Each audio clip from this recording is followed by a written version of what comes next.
और कैकेयी के पास गए। कैकेयी के पास जाने के बाद राजा दशरथ बार बार कैकेयी को पूछ रहे हैं कि तुमने मंगल साज क्यों नहीं सजाए, ये मोटे वस्त्र तुमने क्यों पहने हैं, क्यों सारे के सारे आभूषण उतार दिए। बार बार जब रानी को हाथ लगा रहे हैं कैकेयी को, तो राजा दशरथ का हाथ बार बार झट से उतार कर फेंक रही है रानी कैकेयी।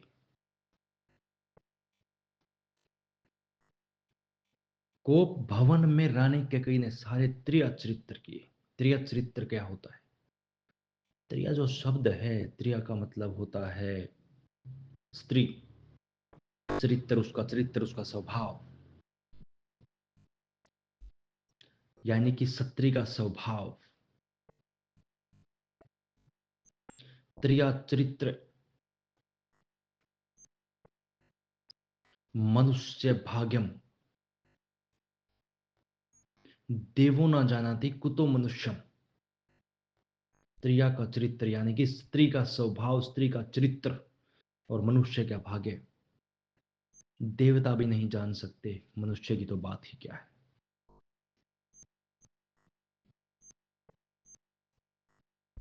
बार बार पूछने के बाद, जब बार बार पूछते हैं राजा दशरथ, बार बार पूछते हैं राजा दशरथ कि बताओ हे कैकेयी, तुम क्यों कोप भवन में आए हो, क्यों तुमने इतने मोटे वस्त्र पहने हैं, क्यों सारे के सारे मंगल साज उतार दिए, मुझे बताओ हे मेरी प्रिय रानी।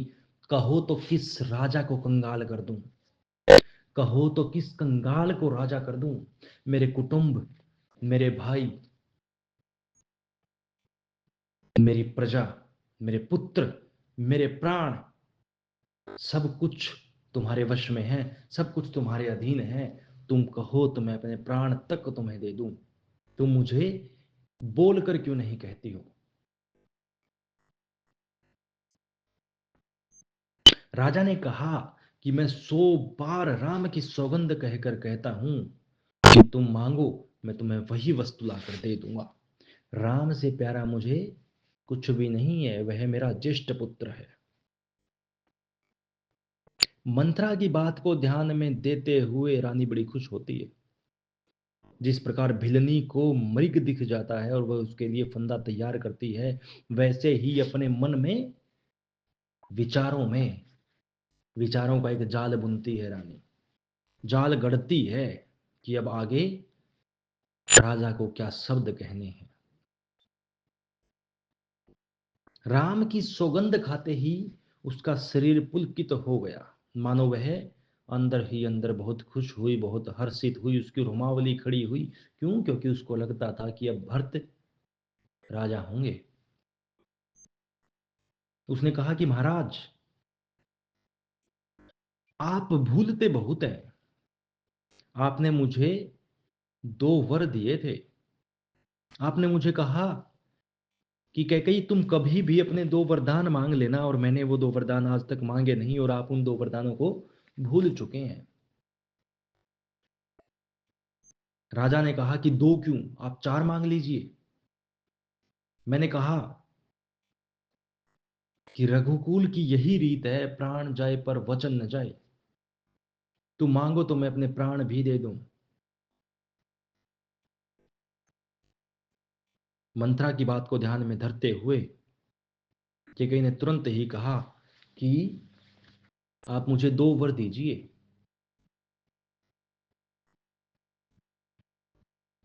पहला वर यह है कि भरत का राज्याभिषेक हो, और दूसरा वर मुझे यह चाहिए, तपस्वी के वेश में उदासीन होकर कुटुंब और इस राज्य की भांति 14 साल तक राम वन में निवास करेंगे।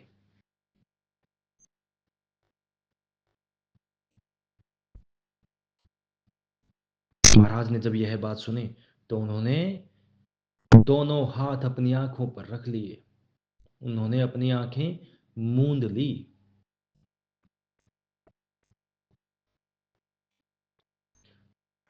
वो शोक में चले गए, वो इस सोच में पड़ गए मानो सोच स्वयं शरीर धारण करके सोच कर रहा हो।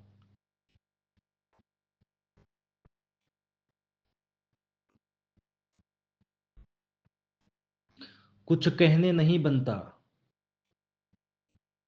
ऋषि वशिष्ठ से उन्होंने कहा था कि हे मुनिराज, हे ब्राह्मण देव, हे भूदेव, आपके आशीर्वाद से, आपका जो आशीर्वाद है वो हमारे लिए प्रसाद है। आपके उसी प्रसाद की वजह से, आपका प्रसाद ही वह कारक रहा है जिसकी वजह से स्वयं वृक्ष के तु महादेव ने मुझे संतोषी बना दिया है। मेरी सारी इच्छाएं पूर्ण हो गई है, बस एक इच्छा थी कि अब राम राजा हो जाएं। अब मन ही मन में विचार कर रहे हैं कि मंद बुद्धि दुर्बुद्धि के कई ने जो मेरी आखिरी अंतिम अभिलाषा थी उसको मुझसे छीन लिया है।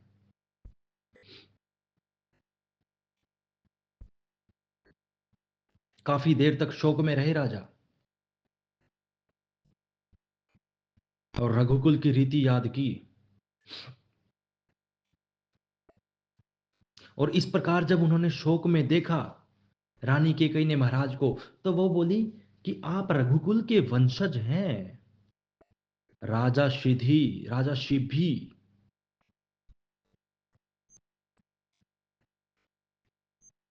दधीची और बलि ने जो कहा उसको पूर्ण करने के लिए अपनी हड्डियां, अपना शरीर, अपना मांस, अपनी धन संपदा, यहां तक कि पृथ्वी तक दान कर दी थी। क्या तुम मुझे खरीद कर लाए हो? क्या मैं तुम्हारी विवाहिता पत्नी नहीं हूं? क्या भरत तुम्हारे पुत्र नहीं है?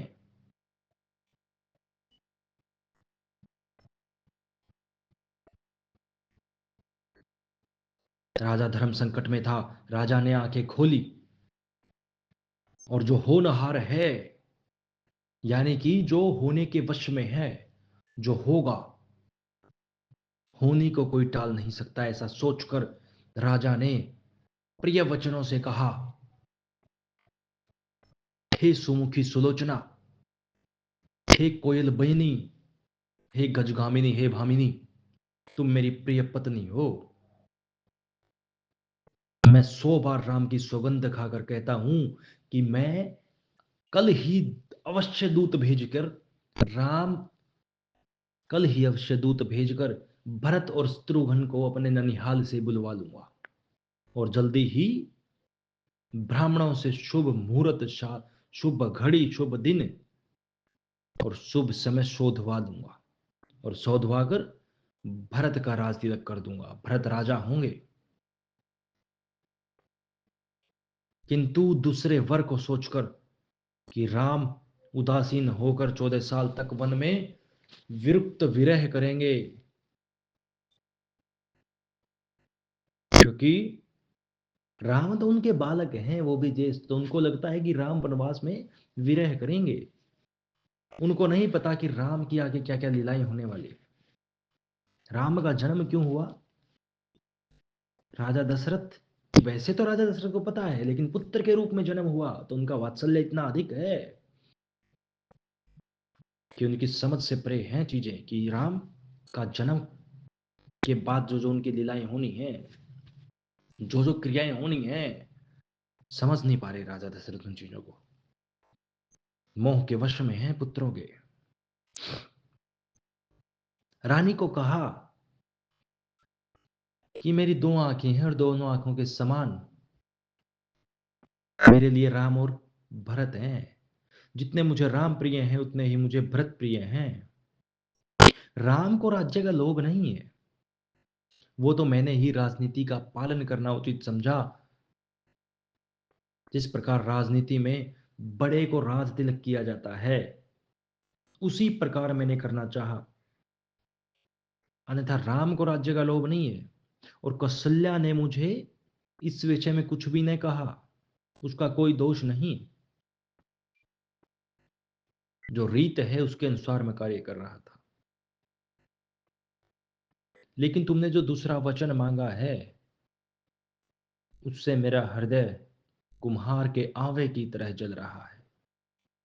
भीतर ही भीतर मेरा हृदय जल जल कर पक रहा है। भला राम का क्या दोष था?